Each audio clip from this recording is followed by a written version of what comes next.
तो आज की क्लास में हम नोडल एनालिसिस करेंगे। Nodal analysis that is K C L, Kirchhoff's current law. ठीक है, तो नोडल एनालिसिस डिस्कस करने से पहले कुछ बातें हम लोग करते हैं। ठीक है, किसी भी रेजिस्टेंस में अगर हम करंट कैलकुलेट करना है, किसी भी रेजिस्टेंस में अगर हमें कैलकुलेट करना है करंट, कोई आर वैल्यू का रेजिस्टेंस है उसमें हमको करंट कैलकुलेट करना है, तो हमको क्या पता होना चाहिए? हमको पता होना चाहिए वोल्टेज डिफरेंस, इसके अक्रॉस वोल्टेज डिफरेंस। ठीक है, तो हम क्या लिख देंगे? I equal to delta V upon R. Is that clear?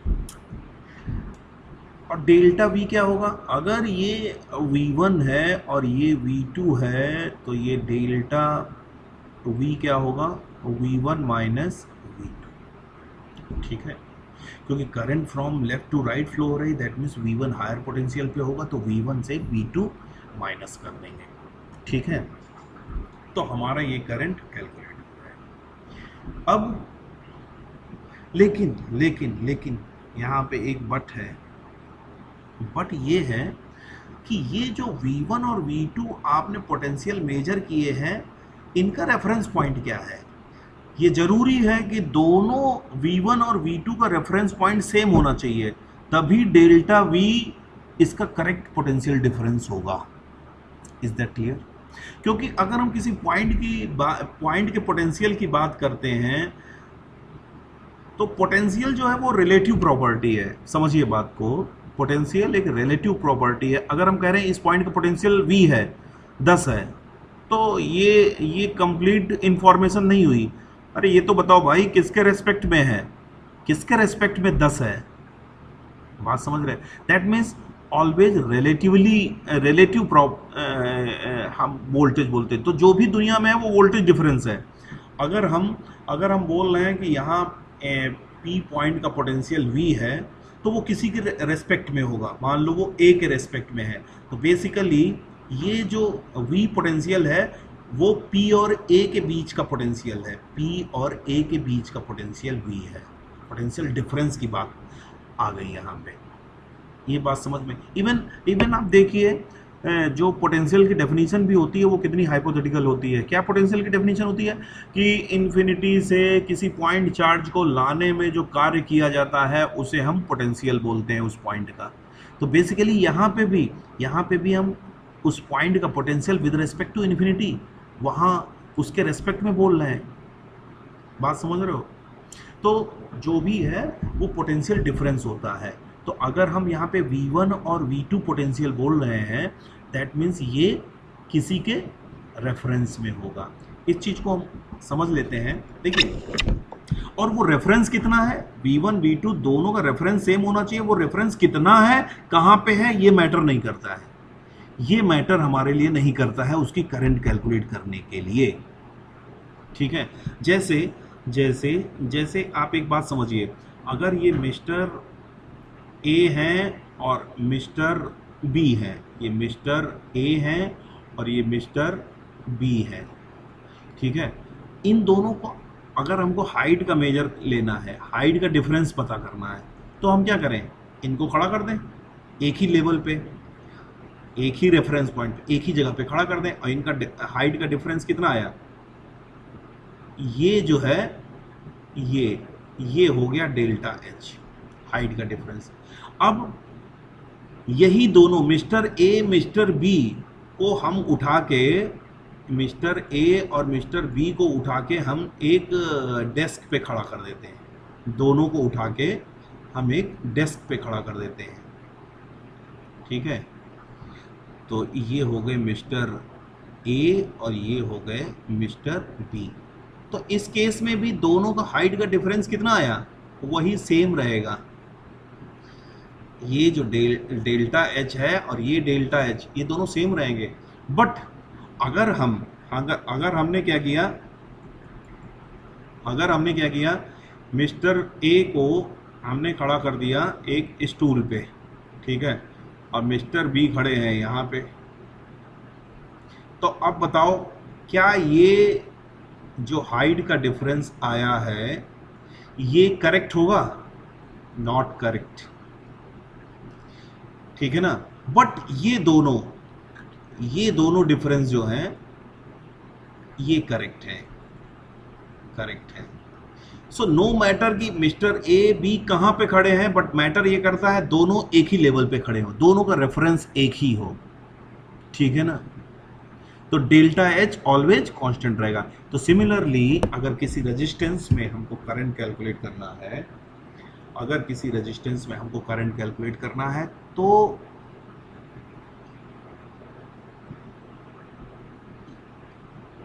ये जो V1 और V2 है इन दोनों का रेफरेंस पॉइंट सेम होना चाहिए, ठीक है। तो नोडल एनालिसिस में हम क्या करते हैं, बेसिकली यही पोटेंशियल फाइंड करते हैं, ये पोटेंशियल हम एज ए वेरिएबल सॉल्व करते हैं, और जैसे ही हमको वेरिएबल पता चल जाता है हम किसी भी रेजिस्टेंस का करंट कैलकुलेट कर सकते हैं। तो let's start with nodal analysis. तो एक हम क्वेश्चन लेते हैं।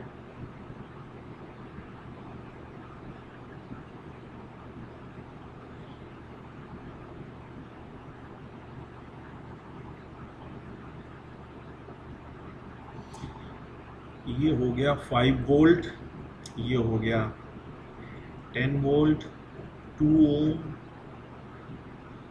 4 ओम, 6 ओम।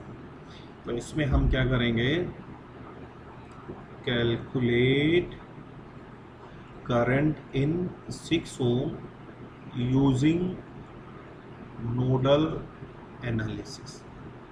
तो देखिए अब समझिए जरा, इसमें कितने 3 रेजिस्टेंस हैं। तो 3 रेजिस्टेंस के जो हमको क्या पता चल जाए, हमको अगर इन रेजिस्टेंसेस का ये पॉइंट पता चल जाए, हमने इनके टर्मिनल बना लिए, ये बात समझ रहे हो, ये बात समझ में आई। अगर ये हमको पता चल जाए तो हम इसका इनके 6 ओम में क्या 2 ओम 4 ओम जिसमें भी है उसमें हम कैलकुलेट कर देंगे। बात समझ में आई, ठीक है।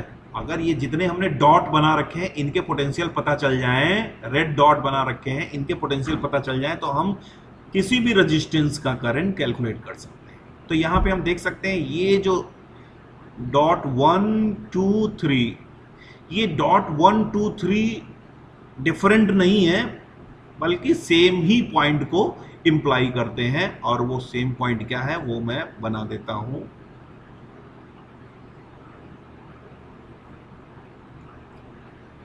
वो सेम पॉइंट है ये, ठीक है। ये बात समझ में आई। तो अब अगर इस सर्किट में 4 पॉइंट इस वाले ये जो है इसको हम नीचे बना देते हैं यहाँ पे जंक्शन पे, ठीक है ना। तो अगर इस सर्किट में इन 4 पॉइंट्स का पोटेंशियल हमको पता चल जाए तो हम हर ब्रांच का करंट कैलकुलेट कर लेंगे, हर ब्रांच का करंट कैलकुलेट कर लेंगे। बात समझ में आई, ठीक है। तो अब हम इन 4 पोटेंशियल का 4 हमारे पास वेरिएबल यहाँ पे दिख रहे हैं, हमको ऐसा लग रहा है 4 वेरिएबल दिख रहे हैं। तो हम क्या करते हैं नोडल एनालिसिस में, बॉटम नोड को, जो ये नीचे का नोड होता है, तो बॉटम पॉइंट होता है, उसको हम ग्राउंड पोटेंशियल पे ले लेते हैं, उसका पोटेंशियल हम मान लेते हैं कि 0 है, उसको रेफरेंस ले लेते हैं एज ए रेफरेंस, ठीक है ना। क्योंकि हमको एक रेफरेंस तो लेना ही है, अगर कहीं भी कोई पोटेंशियल डिफाइन कर रहे हैं तो एक रेफरेंस लेना, तो क्यों ना हम सर्किट के अंदर ही एक रेफरेंस ले लें। तो उसका फायदा ये रहेगा कि हमारा एक पॉइंट का पोटेंशियल नोन हो जाएगा कि हाँ भाई ये 0 है, ये पोटेंशियल 0 है, ठीक है ना। अब हम क्या करेंगे, तो सबसे पहला स्टेप क्या है, डिफाइन नोड, ठीक है ना। डिफाइन नोड डिफाइन करो, पॉइंट जो हमने ये 4 डॉट बनाए हैं ना, ये आपको ढूंढने हैं, 4 डॉट ये जो बनाए हैं ये आपको ढूंढने हैं। फिर क्या करना है, take bottom node as reference, bottom node को रेफरेंस ले लो, ठीक है। फिर क्या करेंगे, फिर अगला step, write potential of all nodes with respect to reference node. तो तीसरा स्टेप, तो 2 स्टेप तो हमने कर लिए इसमें, तीसरा स्टेप करते हैं। तो देखो with respect to bottom node, अब जरा हम इस पे आते हैं, इस पॉइंट पे आते हैं। बताओ यहाँ का पोटेंशियल कितना होगा। जब तुम यहाँ का कह रहे हो 0 वोल्ट है, तो यहाँ का जैसे ही ये बैटरी के हायर पोटेंशियल पे क्या होगा, 5 वोल्ट होगा। 5 वोल्ट ज़्यादा होगा भाई, ये बैटरी लगी हुई है, ये बैटरी 5 वोल्ट की है, इसका मतलब क्या हुआ, इधर का potential 5 volt more than this point. यही तो मतलब हुआ, यही तो, तभी तो पोटेंशियल डिफरेंस 5 है भाई। यहां का पोटेंशियल क्या हुआ, इस पॉइंट का potential that is 5 volt more than this point. तो यहां का जब 0 है, ये पोटेंशियल 0 है, तो यहां का पोटेंशियल क्या हो जाएगा, तो 5 वोल्ट हो जाएगा। ठीक है। अब यहाँ का पोटेंशियल क्या होगा, यहाँ का पोटेंशियल क्या होगा, यहाँ से 10 कम होगा, तो ये -10 हो गया। अब बात आई कि यहाँ का पोटेंशियल, तो यहाँ का पोटेंशियल हम नहीं बता सकते हैं, ये हमारे लिए अननोन है। तो यहाँ का पोटेंशियल हमने भी अज्यूम कर लिया। क्या ये बात समझ में आई।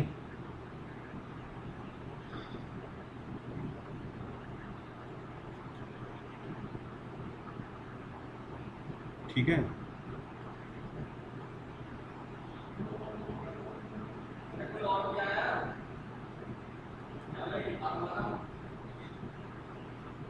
ठीक है, तो ये हो गया आपका 5 वोल्ट।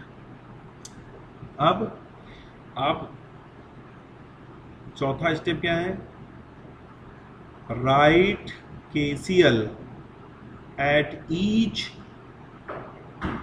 Unknown node. अब आप KCL लिख दीजिए, जो अननोन नोड है, तो अननोन नोड यहाँ पे कौन सा है, बस केवल एक ही अननोन नोड है जिसका नोड पोटेंशियल V है। लिख दीजिए यहाँ पे KCL, तो नोड, तो उस KCL को बोलते हैं नोड इक्वेशन। तो node equation eight node V। अच्छा, नोड का नाम उसके वोल्टेज से जानते हैं, जैसे जिसका नोड का पोटेंशियल V है, तो उसको बोला जाएगा V node V, correct. Nodal equation लिख दो। तो नोडल इक्वेशन लिखने के लिए हम क्या करेंगे, यहाँ पे नोड, तो हमको करंट अज्यूम करना पड़ेगा, तो करंट अज्यूम कर लो, जो आपकी मर्जी हो भाई, हमको पता नहीं है करंट का क्या है, तो जो आपकी मर्जी हो।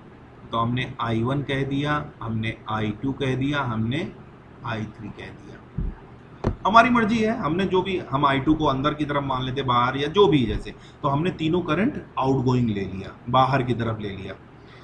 तो अब हम क्या करेंगे, अब हम लिखेंगे I1 plus I2 plus I3 equal to 0। अब हम क्या करेंगे, अगला काम, अगला स्टेप, अगला, right all the currents in term of node voltages by utilizing Ohm's law। ये बहुत इंपॉर्टेंट स्टेप है। तो अब I1 लिखेंगे, I2 लिखेंगे, I3 लिखेंगे, कैसे, ओम्स लॉ का यूज करके in term of node voltage. तो I1 देखिए, I1 कहाँ बह रही है, I1 बह रही है 2 ओम के अंदर। तो I1, तो 2 ओम पे ओम्स लॉ लगा देंगे भाई। इधर का वोल्टेज कितना है, इधर का वोल्टेज तो तुम ही कह रहे हो V है, इधर का वोल्टेज तुम कह रहे हो 5 वोल्ट है। तो I1 क्या हो गया, V minus 5/2, potential difference divide by resistance. Similarly I2 कहाँ बह रही है, जो करंट का एक्सप्रेशन लिखना है, बस ये देखो कि वो किस रेजिस्टेंस में बह रही है, उस रेजिस्टेंस को पकड़ लो। तो I2 बह रही है 4 ओम में। अब 4 ओम के ऊपर वोल्टेज V है, नीचे वोल्टेज 0 है, आप लिख दीजिए v minus 0/4 plus I3। I3 का वैल्यू क्या होगा? I3 किस में बह रही है? देखो I3 6 ओम में बह रही है। अब 6 ओम के देख लो पोटेंशियल डिफरेंस कितना है 6 ओम के अक्रॉस। तो 6 ओम के ऊपर तो तुमने V वोल्टेज कह रहे हो, नीचे -10 है, तो V minus -10 divide by 6 equal to 0। ये हो गया।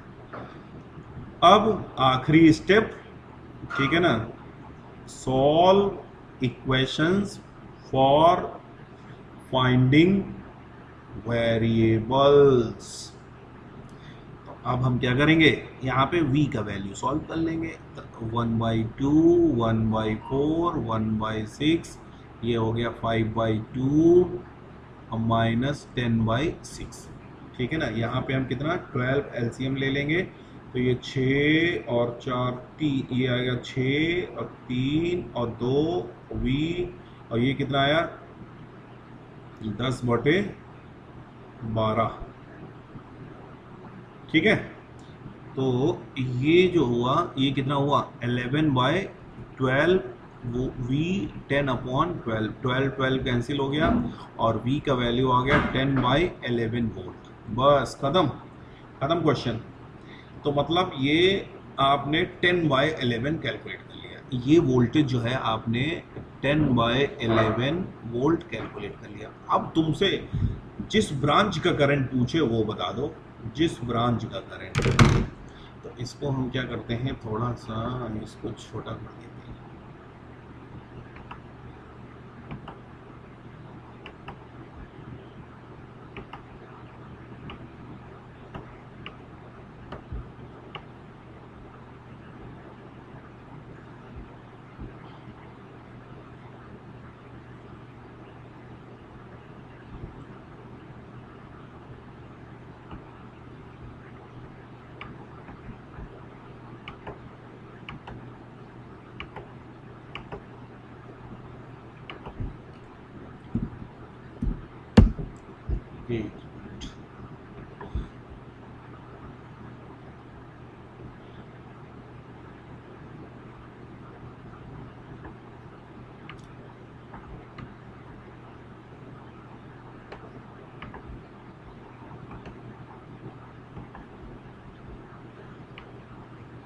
तो यस, अब हमारे पास यहाँ पे स्पेस आ गया। अब हम बताएंगे आपको। देखिए हमने क्या आपसे क्वेश्चन पूछा था कि I6 ओम में कैलकुलेट करना है। तो I6 ओम में तुम्हारे हिसाब से कितनी करंट है? V+10 है डिवाइड बाय 6। कहाँ? नीचे की तरफ है। तो V की वैल्यू क्या आई है 10/11 प्लस 10/6 टूवर्ड्स डाउन, और ये कितना हो गया 120/11 इंटू 6। ठीक है ना, टूवर्ड्स डाउन, तो ये कितना हो गया 20/11 एम्पियर टूवर्ड्स डाउन। ठीक है, मान लो तुमसे पूछते कि I4 ओम में करंट बताओ, तो I4 ओम में करंट क्या है V माइनस 0/4, तो ये कितना हो गया 10/11 minus 0/4, that means 10/44 ampere towards down. Similarly आप बता देते 5 वोल्ट के लिए। So this is all about nodal analysis. तो नेक्स्ट लेक्चर में हम और न्यूमेरिकल्स करेंगे, टाइप ऑफ क्वेश्चंस की, करंट सोर्स भी इंट्रोड्यूस करेंगे। ठीक है ना, सो यहाँ पे हम इसको क्लोज करते हैं। Thank you.